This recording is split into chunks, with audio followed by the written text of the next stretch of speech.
Breaking You're gonna react to rappers who are related. Alright. into the rap game takes a lot of work and luck, but it's always easier when you've got family in the industry. Everyone knows the Migos are related, but today we're breaking down the biggest rappers you probably had no idea have blood ties. Let's jump right in. Dr. Dre is one of the most important dudes in rap history. He put the West Coast on the map in the 80s with NWA, then leveled up and started putting other artists on.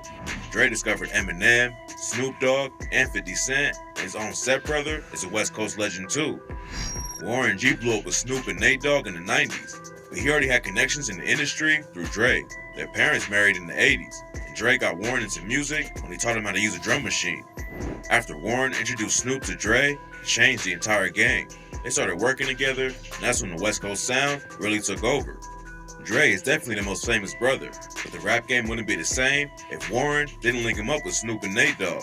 Instead of just working on their own careers, Dre and Warren both branched out and started getting money from other projects too. Neither one of them have dropped a solo project since 2015, but Dre became a billionaire with his Beats deal, and in 2019, Warren That Dre beat. Everybody's. Wait, is everybody still using Dre beats?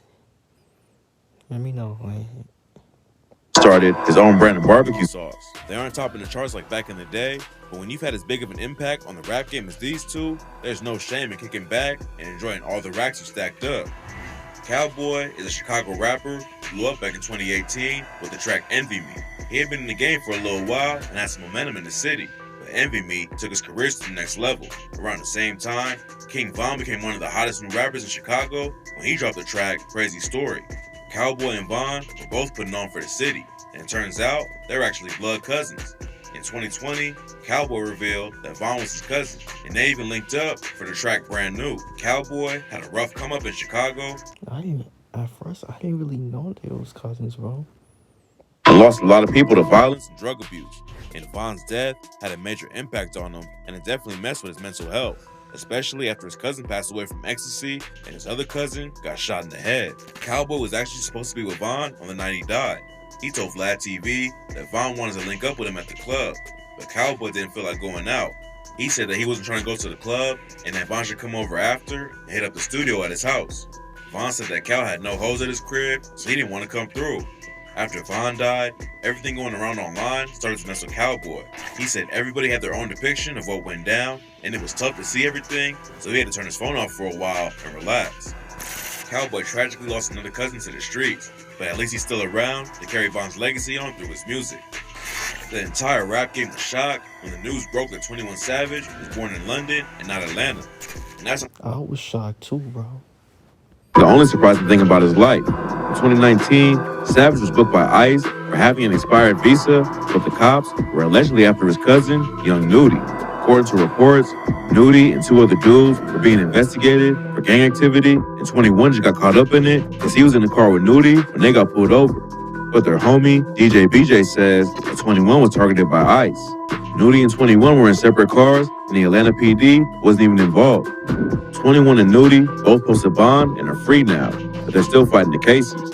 Nudy popped off back in 2015 when 21 featured him on the track Air It Out, but he told Billboard that he's not just riding his cousin's wave, and he was making his own lane.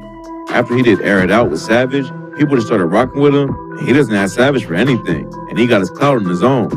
Having one of the biggest rappers in Atlanta as your cousin definitely helps, but Nudy wants to let everyone know he's his own artist. And it's obvious he has his own fan base, because almost every track on his new album has over 1 million streams on Spotify, and that's without any features from his cousin, 21. Chief Keef became one of the biggest rappers in the game back in 2012 when he dropped Don't Like. A lot of dudes blow up. That's that shit I don't like. Bitch niggas, that's that shit I don't like. Don't like. That shit was fire. And forget the people who were there in the beginning. But Keith put on for the whole family and signed his cousin Tato to his Glory Boys entertainment label. Being Keith's cousin helped Tato get into the rap game, but it almost got him killed too. In 2018, Tato's girlfriend, Cuban Doll, went on IG Live with her face all bruised up. According to rumors, Tato attacked her after she went live with 6ix9ine. Later, she hopped on social media and wrote, "I've been scared to speak out on the situation, but I refuse to continue to hurt in silence.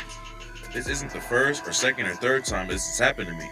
Tato and 6ix9ine were sending shots back and forth, and Tato told him, "I kill people." I told y'all, folks, I get money and kill people, folks. You hear me? You hear me? So niggas, you telling people on social media that you kill people. That's mad dumb, bro. You hear me? I kill people. Shut the do not kill nobody. Then Tato and Trippie Redd teased the 6ix9ine diss called "I Kill People." 6ix9ine was also sending shots at Keith, and in June 2018, he paid his homie Kuda B $20K to take Keith out. Kuda caught Sosa outside his hotel in New York and started letting off shots, but luckily, Keith didn't get hit. 6ix9ine eventually flipped on Kuda and told the cops everything.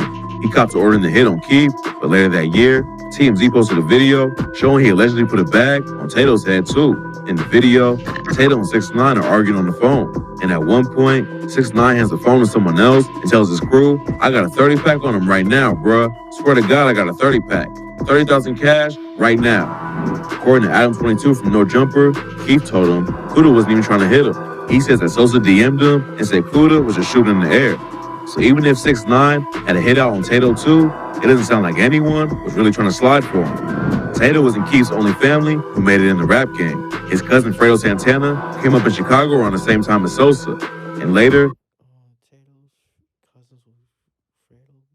Tato and Fredo Santana was cousins. they started Glory Boys Entertainment together.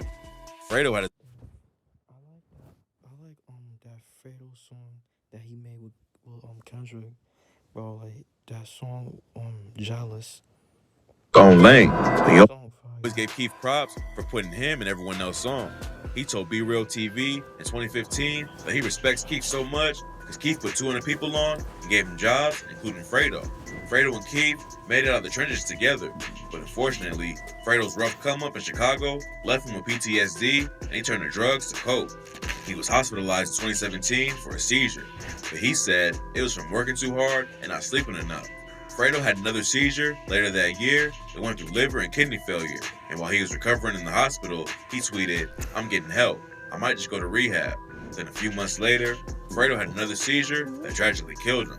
It turns out that he had a heart disease on top of everything else going on, and it was just too much for his body to handle.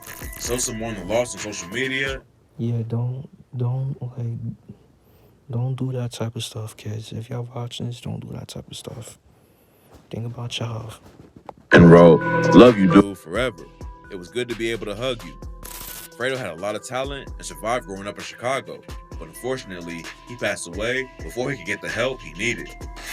PGF Nook is a Chicago rapper who blew up last year off the track What Up. He broke into the game when he racked up over 1 million views on his song. But What Up is a certified hit that did even more numbers when Polo G hopped on the remix. It turns out that Nook and Polo are actually cousins through marriage. Nook told Audio Mac, I didn't know Nuke and Polo was cousins. Polo really locked in with his city. When it comes down to really working with people that's upcoming, he always in the city doing it. I just started DMing him and shit, but he never would DM me back. Then his birthday comes and he on IG Live, drunk as hell, playing my song. Before the remix came out, Nook slapped his own homie PGF Sneak on live for dissing Polo. After he hit him, Nook said, "You can't be doing that, bro. You gonna make a don't want to get on my song no more." Polo, shout me out. Shout out Polo. Tell him get on What Up, man. Let's do it. Luckily, Polo decided to get on the track, even though Nook's homie dissed him. And now they've got a song together that already has over 20 million streams on Spotify. Nook and Polo didn't grow up in the same family, but they could do big things for the city if they keep linking up and dropping hits. Juicy J is a legend in Southern hip hop. He blew up in the 90s with the group 3 6 Mafia, and eventually won a Grammy for the track. Yo, 3 6 Mafia has some fire songs together, bro. I ain't gonna lie. They have some fire songs, bro. I ain't gonna lie. It's hard out here for a pimp, but he's not the only dude from his family who made it in the industry. And then now, like Juicy J stepped out of the group and started like making like songs with like Lil Wayne and all that shit. His brother Project Pat also made huge waves for Memphis. Pat was in prison on robbery charges when Juicy and 3 6 blew up. And when he came out, Jay helped him start popping off. He released Pat's debut album on his Hypnotized Minds label. And then Pat started hopping on 3 6 tracks too. Juicy J and Project Pat Both had a lot of success in the 90s and early 2000s, but now they're both pretty much out of the spotlight. Pat hasn't dropped a project since 2017, I think Juicy J had more success and in 2020, out of that group though. Juicy J was released from his contract with Columbia. But even if they're not at the top of the game right now, Jay and Pat still had a massive impact. So yeah, bro. That's that. Make sure y'all like, comment, subscribe. Y'all know the vibes. Well, you're chicken on you are.